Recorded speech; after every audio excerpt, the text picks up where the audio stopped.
Can you still make money using direct mail?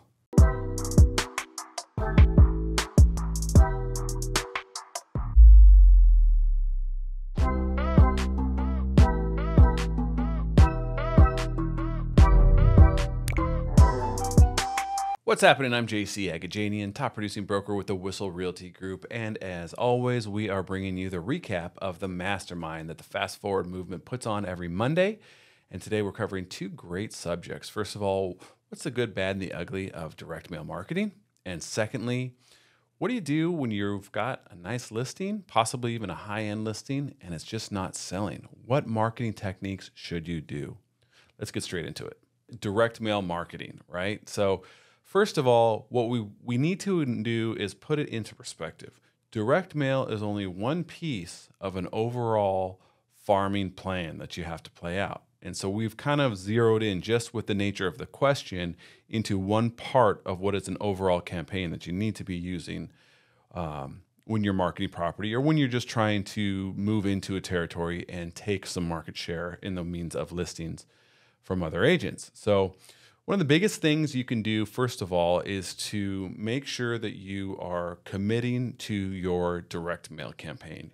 You can't be inconsistent. It will be a complete waste of time. So you've got to set a budget, you've got to set the money aside, and you've got to make a plan to follow through. How long is this direct mail going to take place? How many times per week or per month are you going to send it out?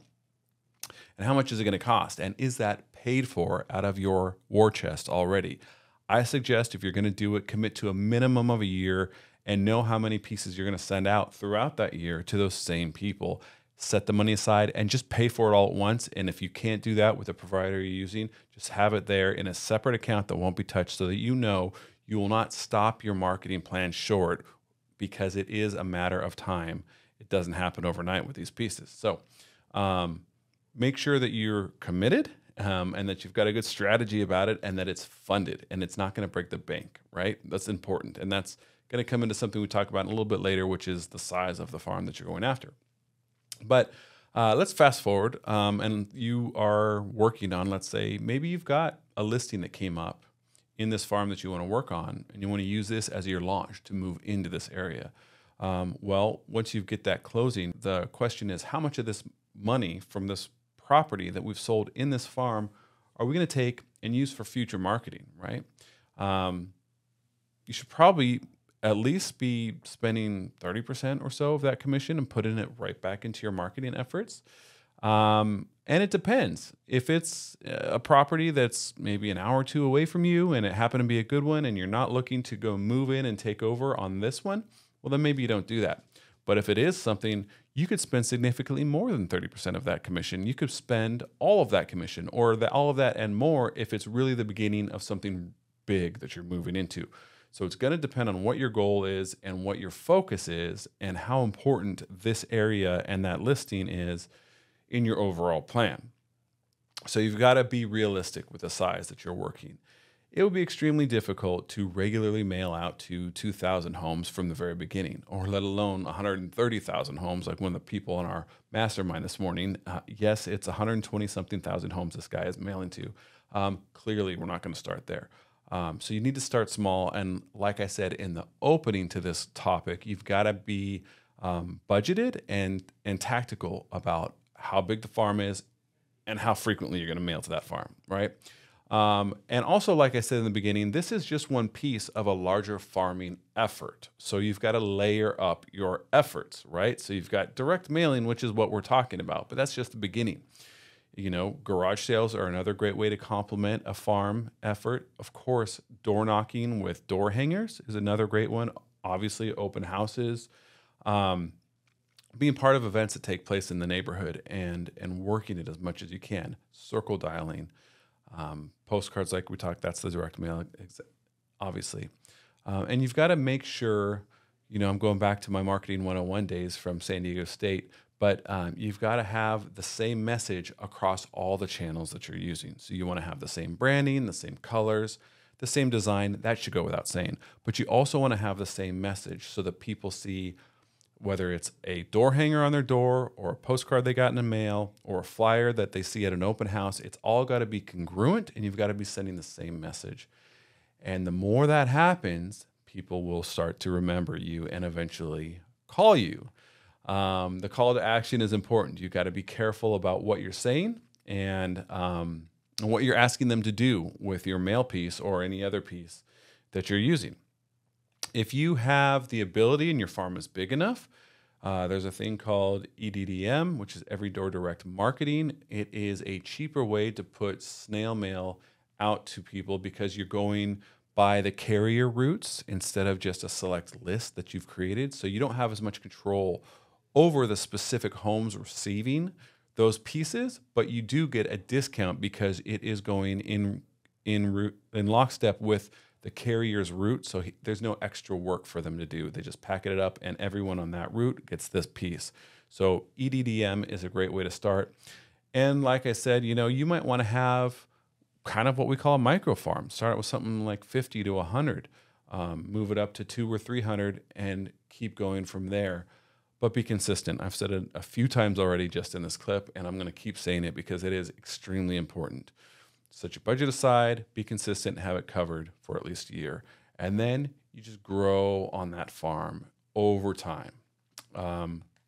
Like I mentioned before, door knocking with flyers that are going to match your direct mail campaign is important, and it matches and it's important for that community that you're marketing to see that consistent messaging coming from you on a regular basis. Widgets or QR codes are something that were a great idea that we've only recently started implementing in our business, but every piece you put out should have something, should have preferably 2 different QR codes or widgets there, and they'll launch someone to a landing page offering a home evaluation, or launch to something offering some sort of shopping offer. So like find homes here on your website, or possibly a sign-up list to receive off-market properties. In any case, you should be taking advantage of the new technology, blending it with the old technology of snail mail or paper or flyers or door hangers, and add those widgets or QR codes in there so that people are transferring from the old school, your snail mail, to the new school, which is your state-of-the-art website that you're using, right? Of course, there's different approaches to these pieces that you go out, and depending on who you are and how big your budget is and how much marketing you're doing, you might be doing all of it. But of course, there's a branded approach that's trying to make sure that people know your name, your face, your logo, and that they're aware that you work their neighborhood. There's another approach that has been widely popular with agents over the years as well.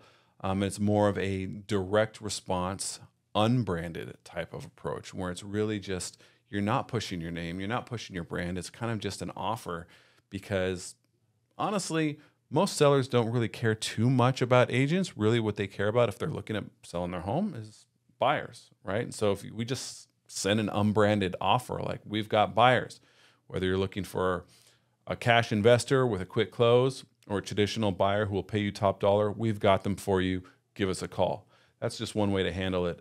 But there's different approaches, and it's good to be aware of that. And going back to your strategy, what are you going to do and when, and to how many people, right? So when you're building this list, if you're not just doing every day door direct, let's cull it down and let's be specific with who we are going after in this community, right? So let's remove properties that have bought or sold in the last 2 or 3 years. The chances are they're not going to sell or buy again very soon. Pull out everyone who's non-owner occupied, and use a different campaign for those people, because that's a different message to people who don't live in their properties. Maybe they're out of state, maybe they're just across town, but they should be receiving a different message than the traditional sellers that you are marketing towards that live in their homes. While you're at it, go ahead and remove the top agents. We don't really need to be marketing to them, but we don't need to just remove all real estate agents in general, because some of the smaller producers, or maybe just producers who work other areas and not that specific area that you're marketing to, could become referral partners. But if they're killers, we might just want to leave them out of it altogether, right?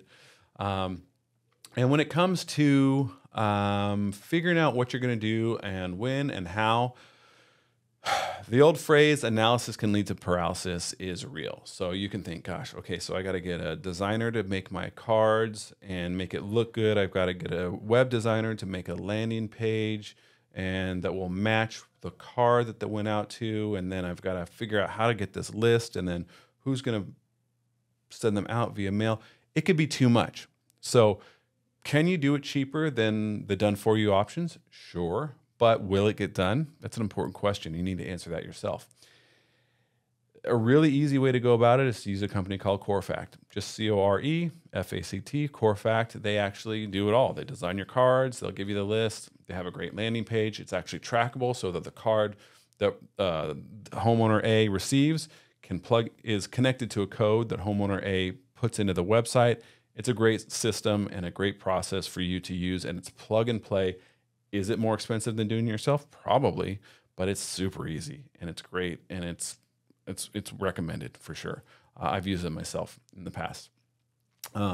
So that's just kind of a quick overview. Jumping into direct mail, yes, of course, money is still being made with people using snail mail. And one of the things that I always do when I sit down with my sellers in listing appointments is explain to them that we have cutting edge technology, we have retargeting, and we have all these great things that we do online, but we blend it with the old school, the tried and true, with the postcards, the phone calls, the voicemail drops. We do all the old school stuff and we do the new school stuff, and that's the reason we are so successful at getting our home sold.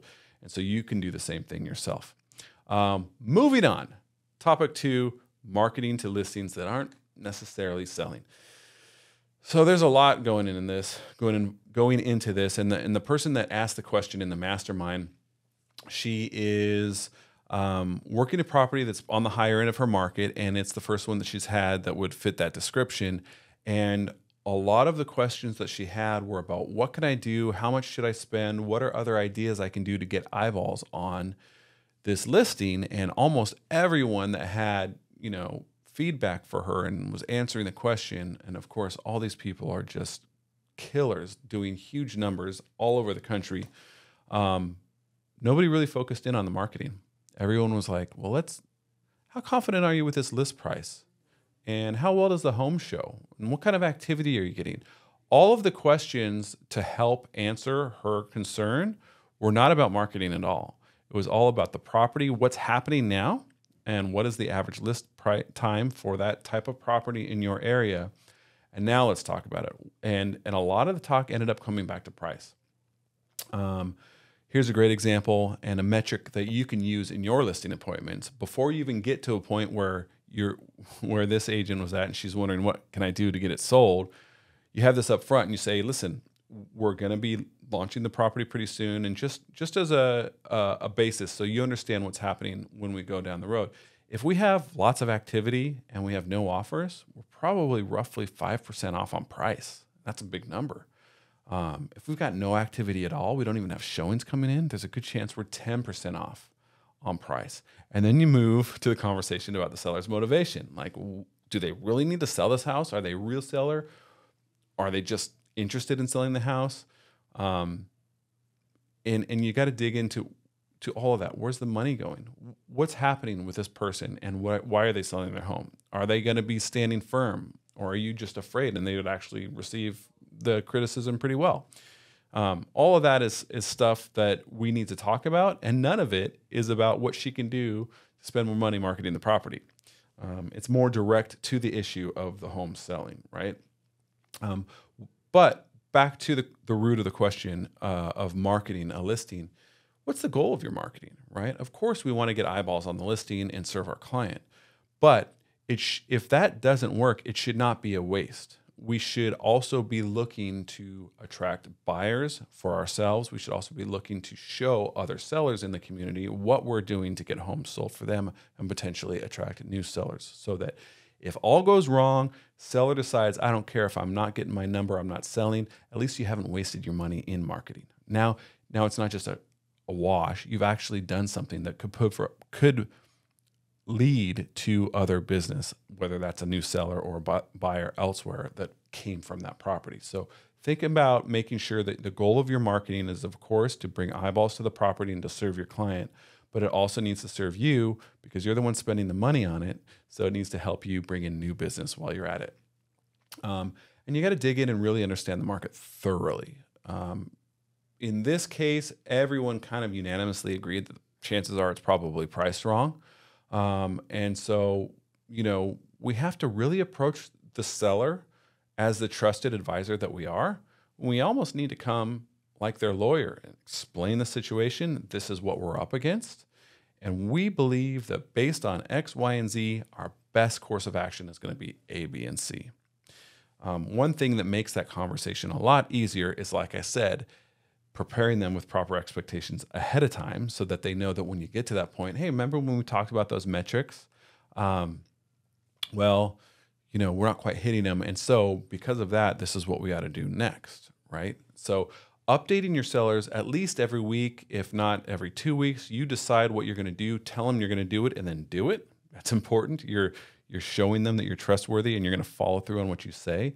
But update them on the market in general, current sold properties that are similar to theirs, actives, pendings, and clue them into what's happened over the past week. Adding to the metrics of the 5% or 10% off on price, you also want to add to them other things that they can grab hold of. So if we have, let's see here. Let's say we have a minimum. Well, we need to explain to them that we're looking for a minimum of a couple showings per week with their listing. And if we're not getting at least a couple showings, well, then maybe the price isn't quite attractive enough to bring those buyers in. So let's say we have good activity and we've got, say, 8 showings going over 1, 2, 3, 4 weeks, however long it takes. But we still don't have any offers. Well, at that point, we need to really go back and press in on everyone that showed the property and say, what is the reason you haven't written? You liked the property online, you came through, saw it in person, you didn't write. Don't just tell me it wasn't the right fit for your buyer. Tell me what's going wrong with the property and why it wasn't good for them. And if it's just, nothing major, well then at what price would your buyer want to buy this property? We need to just pull that information out of these agents so that we can direct it back to the seller and say, hey, this is what we learned. Because of this, now we can analyze the data and move forward and make the right change of action accordingly. Sometimes you run into things on that second set of questions where you're pressing in for feedback and it's something that you can't change. Now, if it is something you can change, like carpet color or paint or little fix-ups that aren't quite polished, we're going to recommend they do that. But if they back up to a freeway interchange or there's all kinds of noise from an airplane overhead, or if there's something that you just can't change, well, we may need to use price to offset those factors that we can't do anything about. And this is all part of the conversation you want to be having with your seller. It's been said that a 2-minute offense prevents a 20-minute defense. And of course, we're not talking about football right now. We're talking about the conversation with your sellers. You need to just always be ahead of the game, telling them what you're doing for them, explaining what's going on in the market and what you think should be done ahead of time. Instead of being on your heels, maybe getting an earful from a seller who's not happy because the home hasn't sold. They need to know that you're being proactive and that you're going out there doing everything you can. So back to what I was saying earlier about where's the money going and are they a real seller or do they just want to sell?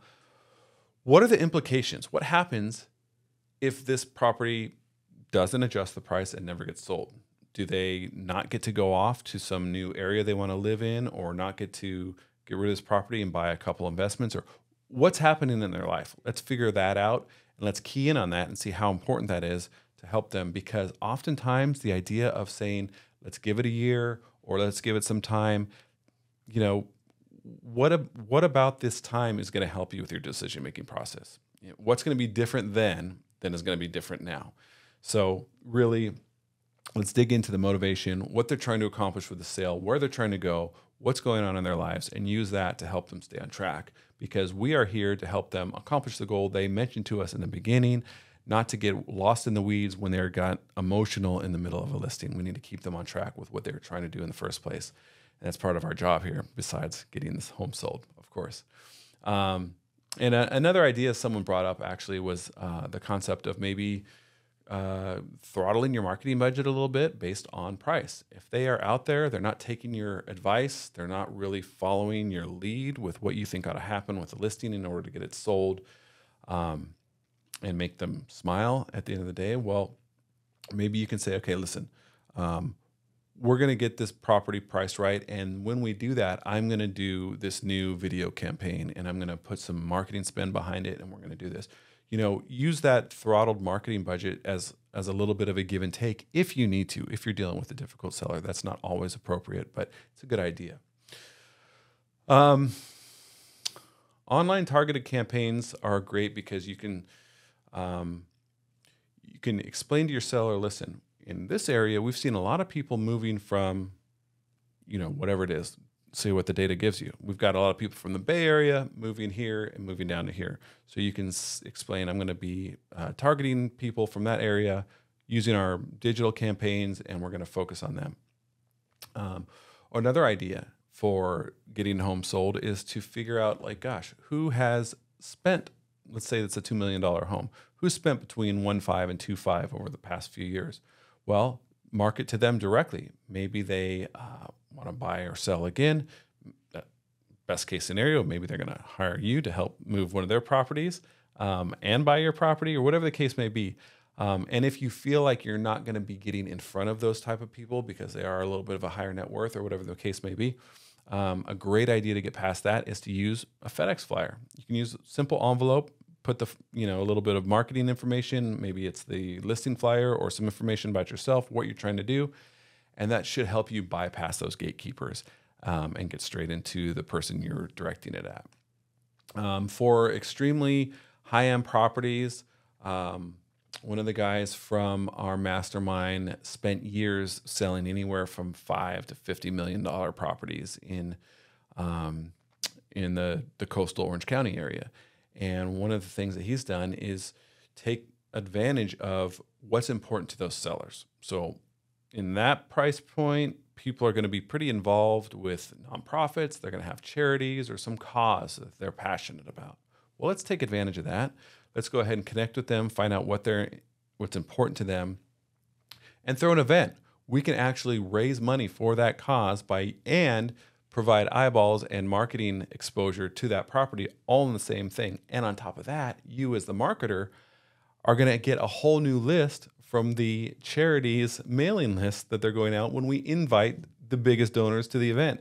Maybe you spend some extra money, you get some Ferraris or Lambos to be parked up front. Whatever you do, you make it a big event. Like this is kind of next level. But if you've got a real high price point type of property, this is a great technique because, like I said, people with high net worth often have a cause or charity that they're passionate about, and it's a great way to marry them both and really make the best of both worlds. You're benefiting the charity and you're benefiting your seller, and you're showing them that you're creative. You're thinking outside the box. You're trying to do something to get people into the home and cause a buzz. And now there's just going to be a lot more awareness about this beautiful home that's for sale, and you'll get it sold. So a final note on this is the idea that even though we do see a lot of relocations, and a lot of times you can find those consistencies, like I was talking before, where you've got a lot of people moving from one part of town or the country for that matter to your specific area, the most of these properties are going to be sold by local agents. Even if someone is relocating from out of town, there's a higher chance than not that they're going to either fly in and connect with a local agent, or at least Zoom in with them and have a connection. But in any case, the chances are that someone looking in your area is going to be working with a local agent. So what do? Well, let's think outside the box again. Let's market to these agents who have got a track record for selling properties similar to the one you're listing. So you just go through your MLS, you find people that have a repeated history of selling properties in this price point in this area, and you go after them. That's a simple phone call. That doesn't cost you any money. But you can demonstrate to your seller that you are doing what counts, and that's reaching out to agents who are regularly and consistently selling properties like theirs. So these are just a few ideas to help on the marketing of a property that's maybe not quite selling so much. We talked a little bit about direct mail earlier. I hope that you found this helpful and that you can implement some of this in your business. And as usual, please feel free to reach out with any questions or comments or just to discuss. I'd love to chat with you. Talk to you soon.